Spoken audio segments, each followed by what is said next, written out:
Sikin dubbisi sagalee waaqayyo.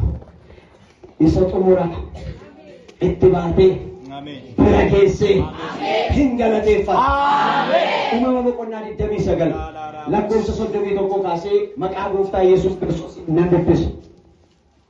Liyaan akka hin ilaalamin waaqayyo yommuu arge dhala godhachuu ishee hin dandeessise. Raahel garuu dhabduu turte. Liyaan ulfooftee ilma hin deesse. Isheen waaqayyo gadi deebi'uu koo waan ilaaleef amma dhuguma abbaan manaa koo anaa hin jaallata jette. Maqaa isaa Roobeenitti moggaafte.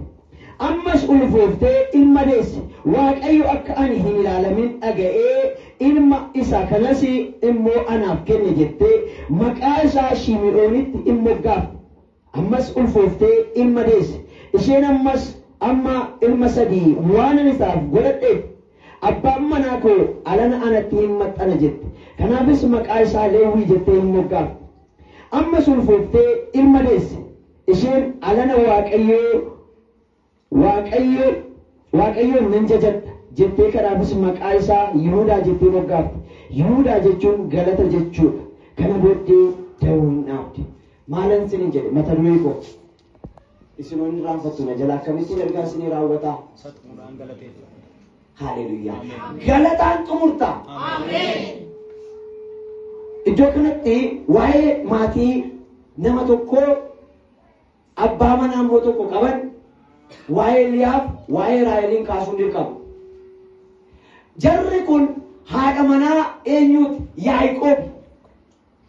Yaaqoob immoo ari'atamni itti ka'ee qe'ee abbaa isaa keessaa gorsa haadhaa Ribqaatiin ilma Yisaaq akka ta'e beektu. Gorsa haadhaa Ribqaatiin qe'ee abbaa koo dhaqiitii niitii kan siif taatu achi fuuni malee durboota warra kanaan kana keessaa maaliin godhin hin fuudhin.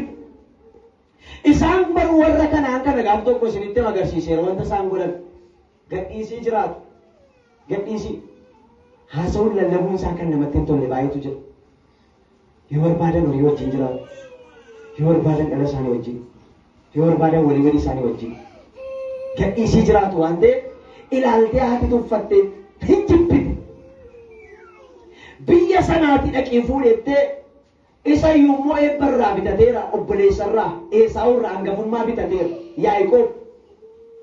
Eegga hangafummaa bitateeti gaafa abbaan koo du'u mucattii kana nan ajjeese obboleessa koo nan ajjeese.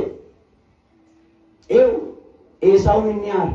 Hindi durba kanaan baay'ee fuffuudhe durboota kanaan fuffuudhatu inni immoo baay'ee fuudhe durboota kanaan Esaawun amallisaa eeboo darbateensaa bineensa ajjeesee fidu. Ribqaan Yaaqoobin jaallatti mana keessatti guddate. Inni sun immoo adamoo biratti guddate. Abbaan immoo cooma muruu jaallata. Yisihaaq isa garaan koo jaallatu muree waaqayyoon gara siin eebbisaa dhaqinaa fi nama sitti mucaan eebba abbaarraa fudhate karaan ittiin fudhate iyyuu karaa rakkisaa. Marqiin isaanii immoo waliin fakkaatu kan sinniif. Akkuma bineensa caakkaa keessa namni isaas maal fakkaatu? Rifeensa qaba. Esaawun. Inni sun immoo mana keessa waan ta'eef qaamni isaa rakkina hin balle. Garuu haatiin jaallatti. Mucaasa sanatti immoo hin aarti. Maaliif ejjee gala? Waan hin taane godhee gala hin beekti. Abbaan garuu ittiin beekamu guyyaa tokko hin gorsu. Cooma nyaatee ammayyootuma inni cubbuu hojjetu. Inni dhugaadhaaf jiraatu mana keessa inni of qabee jiraatu utuu jiru sin eebbisa dhaqee fidee lakki eebbi kuni mucaakoo isa qulqulluudhaaf mucaakoo isa sirriidhaaf ta'uu qaba malee ishee warra kanaanii wajjin akka feetee jiraattu kun eebbifamuu hin qabu itti haati Ribqaan. Eegga eebba fudhatee booddee hin aare eebbi hin hafne xumuramee Yaaqoob eebba kenneeraaf waan ta'eef. Amma abbaan kee du'uu jala ga'eera. Yisihaaq dulloomeera. Biyya abbaa koo dhaqee gaafa inni obboleessa kee irraa